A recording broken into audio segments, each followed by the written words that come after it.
took every single day of just like fighting through pain and learning how to get inflammation out of the body and just heal as quickly as I possibly could.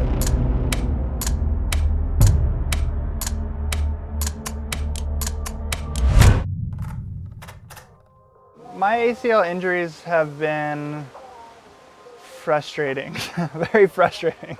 I had been doing an event in Bali and I had just lost, and so I went surfing right after and was just kind of frustrated and just trying to do the biggest airs and really push. And I did a partial tear and I opted for non-surgery and took 6 months, did all the recovery stuff I could, but ended up re-tearing that ACL completely 2 months into competing. It was a little bit of an easier decision then because I just right away I was like, okay, I'm going to get surgery this time. And then unfortunately the very next year I tore the ACL in my other knee. That time around I was like, okay, I know the surgery worked in the right knee, I'm gonna get surgery in the left knee.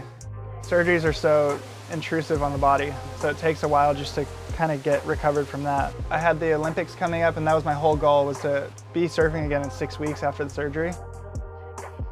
I've learned a lot about recovery through my injuries, and I think my injuries have come from mostly not knowing enough about recovery.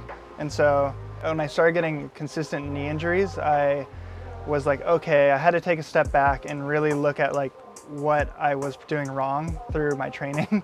And I think it was just overdoing, overreaching, overtraining. So I kind of started off my recovery stuff with just some mats and stretching and stuff like that and rollers. And that was a big step for me because I never used to stretch or roll or anything like that. And so now I have the hyperbaric, a float tank, sauna, ice bath, and then like a big infrared light panel, along with my little like home gym. Just feeling the benefits from that has really helped because I can kind of track it all now and see everything. Recovery has become one of my like main hobbies in my life, something that I actually like, I love doing, and I'm genuinely curious about the whole thing and just wanting to learn kind of every different aspect about it. Everything from mental to physical, like the mental side of it is just as important, and I think a lot of people overlook that.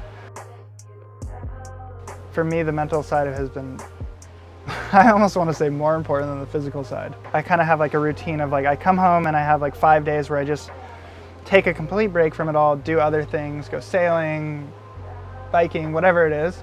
Don't think about any recovery or competing or anything. And then I kind of dive in and I work really hard, and half my day is recovery and the other half is training. I found that being relaxed and kind of just overly simple just allows me to like surf the way I want to surf.